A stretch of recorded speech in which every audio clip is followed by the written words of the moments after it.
All right, so you really threw us a curveball with this one. Yeah. This deep dive, it's a Mexican serial killer case, but we're talking lucha libre, political maneuvering, and some seriously shocking twists. Yeah, Are you ready to step into the ring with El Mataviejitas, the little old lady killer? I am. This story takes some unexpected turns, I'm telling you. It really does.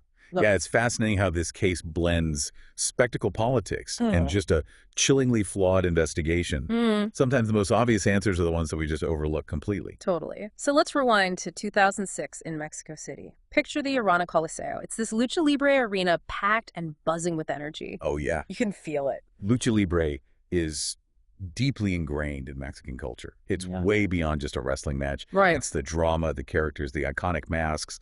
It's almost mythical, and there's a strong code of honor, particularly when it comes to the masks. And A wrestler's identity is sacred. revealing a luchador's face is like a huge no-no. Oh, yeah. It's a big deal. Huge deal. And that brings us to a specific match that will tie into our case later. Dos Caras Jr., a rising star, was up against Universo 2000, a veteran Rudo, basically the villain in the wrestling world. Okay. And things get out of hand. There's an illegal move, and then bam, Universo 2000 rips off Dos Caras Jr.'s mask.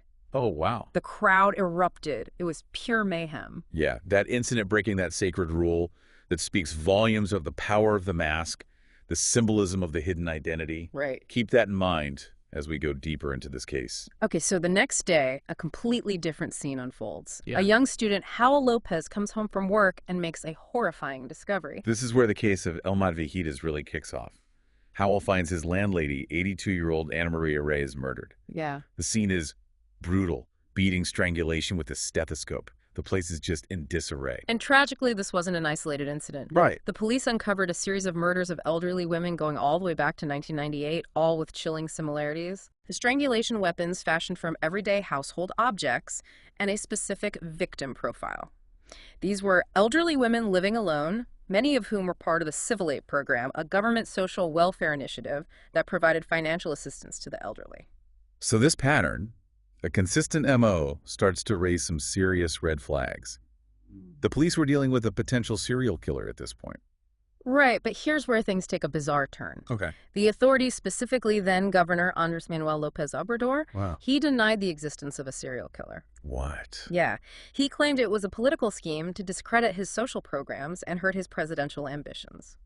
It's amazing how often politics gets in the way of, these kinds of things. Right. Really cloud judgment in the face of a real threat. Yeah, and tragically, lives were lost because of that denial. The murders continued, and the violence actually escalated in 2004. We're not just talking strangulation anymore, but brutal beatings.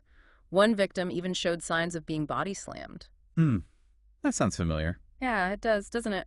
Yeah, hold on to that Lucha Libre connection because No. it's going to become critical. Go. But first, let's talk about the turning point in the investigation. Okay, that came in 2005 when the victim was Maria Gonzalez, whose son happened to be a criminologist. Oh, wow. And that got the police's attention. They finally launched Operation Parks and Gardens, a full-scale investigation. So they ramped up efforts, flyers, increased patrols. They even brought in French police who had experience with a similar case. Wow. A composite sketch was created, but it was so generic. Middle-aged, robust, built short hair. It could have been anyone, Right. Yeah. basically. And remember Howell Lopez, the student who found his landlady? Yeah. Well, he becomes a key player in catching the killer. He's at home again, hears a commotion, sees someone fleeing. Same scenario, another elderly woman murdered. Howell, thinking fast, he chases the suspect and alerts the police. He's a brave guy. And here's the first shocker. Okay. They catch a woman, A woman. Juana Barraza, Wow. physically imposing and deliberately cultivating a masculine appearance. And get this, she had been a luchadora herself. No way. What was her wrestling name? La Dama del Silencio, the silent lady.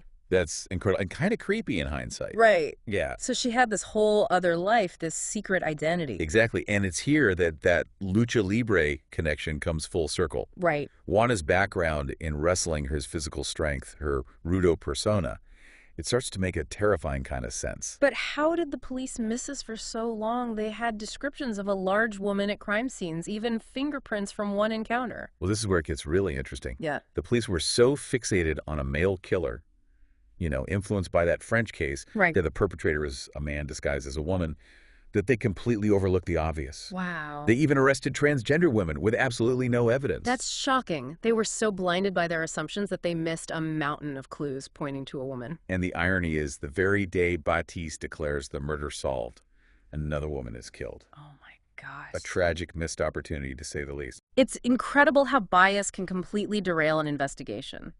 So they finally have Juana Barraza, but why? What drove her to commit these horrific acts? Well, there are some pretty wild theories floating around. Okay. Her red sweater, menstrual cycles, even the full moon. Yeah. Classic sensationalism. You're kidding, right? Okay. They thought her red sweater was some kind of lucha libre themed calling card. It's almost laughable, isn't it? Okay. But beneath the absurdity, it reveals this tendency to oversimplify, to look for these easy answers that fit our preconceived notions about women and violence. You're right. It's disturbing. Yeah. So if those weren't the reasons, what was? Some experts suggest that after her wrestling career ended, she needed an outlet for her aggression, a way to reclaim that power and control. But then there are Juana's own words, chilling in their simplicity. She said, "I hate old women." Wow, that's intense. It sounds like there's a lot more to unpack here. Absolutely. Her confession provides a glimpse into a deeply troubled past, a life marked by poverty, abuse, and loss. Understanding her background doesn't excuse her actions, but it does shed light on the complexities of her motivations. Okay, I'm ready to go deeper. Let's dive into Juana's past and see what we can uncover. Juana's story is a tragic one. It's a really clear illustration of how childhood trauma can have devastating and long-lasting consequences. Imagine growing up in poverty with an alcoholic mother and absent father. That's already a rough start. It's hard to imagine what kind of impact that has on a child. And it gets even more disturbing. When Juana was only 13, her own mother sold her to a 62-year-old man. The betrayal, the absolute terror she must have felt. That's just horrific. It's beyond comprehension that a mother could do that to her child. She was subjected to horrific abuse, rape, forced labor. She even suffered miscarriages. Her stepfather eventually rescued her, but those scars, both physical and psychological, they stayed with her. It's a miracle she even survived such a brutal experience. It makes you wonder how anyone could come out of that without being deeply affected. It's a testament to her resilience in a way. But that kind of trauma often manifests in destructive ways. And sadly, the abuse didn't end there. She endured more abusive relationships and experienced the devastating loss of her eldest son to gang violence. It's a lifetime of pain and rage. It's heartbreaking, all those layers of trauma, one on top of the other. It paints a bleak picture of her life. And yet there's this contradiction in her confession. She admits to the murders, then recants implicating another man. It's as though she's trying to come to terms with her actions, but also clinging to some form of denial. That's a fascinating psychological element. It's like she's battling with herself, seeking atonement while simultaneously trying to escape responsibility. It's a complex puzzle, and one that experts continue to try and piece together. But one thing is clear, Juana's life was riddled with hardship and pain, creating a perfect storm for disaster. It sounds like the authorities initially dismissed the possibility of a serial killer for political reasons, but then completely overlooked a female perpetrator due to societal biases. And with all this trauma in her past, it's no wonder Juana's rage found an outlet, however twisted and horrifying it may be. So did she face justice? Yes, she did. Juana Barraza was ultimately charged with 16 murders and received a sentence of 759 years, the longest sentence ever given in Mexico for a murder conviction. The maximum anyone can serve is 50 years, so she'll likely die in prison. That seems like a fitting punishment for such horrific crimes. But something that's always bothered me about this case is the number of victims. There were 56 women murdered, but Juana was only convicted of 16. That discrepancy raises a crucial question. Did she kill more? Were other people involved?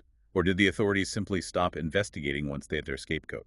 It's almost as if by putting Juana behind bars, they conveniently closed the case without thoroughly exploring all the possibilities. There's a pattern here that we can't ignore. Remember, even before Juana's arrest, the chief prosecutor had declared the murder solved based on the arrests of 2 other individuals for just 3 of the killings. Weren't those arrests based on shaky evidence? Exactly. One relied on a flimsy eyewitness account, and both suspects vehemently denied any involvement.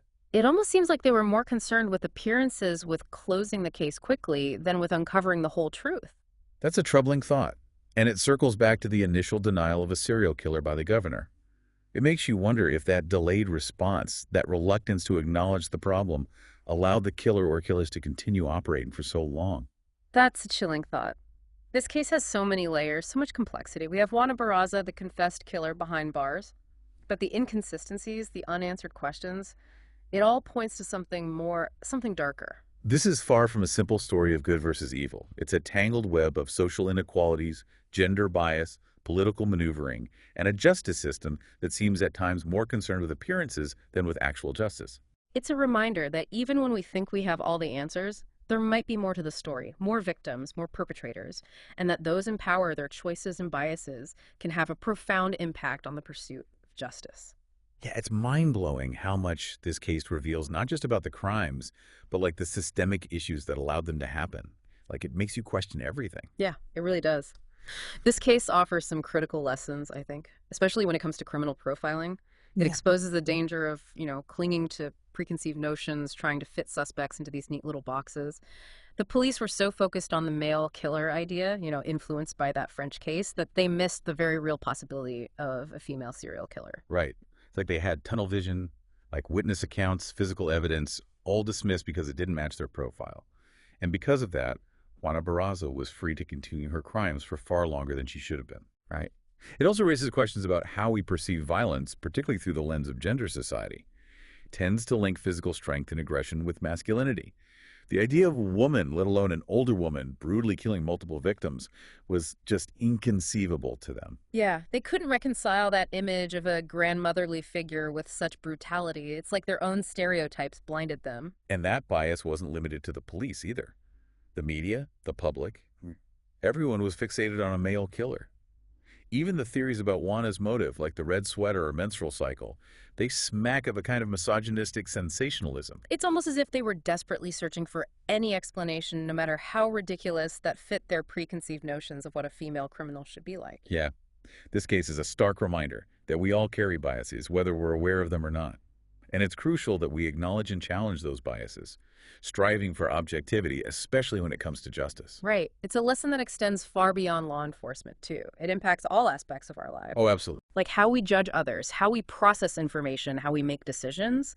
Bias is always lurking. Always. And that brings us back to something we touched on earlier, the power of the mask. Right. It's like a theme woven throughout this whole story. In Lucha Libre, the mask hides the wrestler's true identity. It allows them to embody a larger-than-life persona. Right. And in a way, Juana Barraza had her own mask, her masculine appearance, her tough demeanor. She used it to hide in plain sight, exploiting society's blind spots to evade capture. It's a chilling reminder that appearances can be deceiving. We can never truly know what lies beneath the surface. Mhm. It highlights the importance of critical thinking, of questioning assumptions, of looking beyond the obvious. So after this deep dive into the world of El Mataviejitas, what's the takeaway? What should we be thinking about? I think this story challenges us on so many levels. It forces us to confront our own biases, to question the systems that we depend on, and to acknowledge the complexities of human nature. It's a story that really stays with you long after you've heard it. Yeah, we started with a wrestling match, a spectacle of entertainment, and we ended up in this dark world of trauma, deception, and missed opportunities. It's a stark reminder that truth can be elusive. Justice isn't always served, and the masks we wear, both literally and figuratively, can conceal as much as they reveal. Perhaps the most important takeaway is this: the pursuit of understanding of justice of truth. It's an ongoing process. It demands vigilance, critical thinking, and a willingness to face uncomfortable realities. If this case has captured your interest, I encourage you to delve deeper into the world of lucha libre, explore the complex issues of gender and profiling in criminal investigations, or simply reflect on how bias shapes our perceptions and influences our actions. This is definitely a case that has me wanting to learn more. The case of El Mataviejitas is a powerful reminder that the world isn't black and white. It's full of shades of gray. And it's often in those subtle nuances, those hidden complexities, that the most profound truths are found.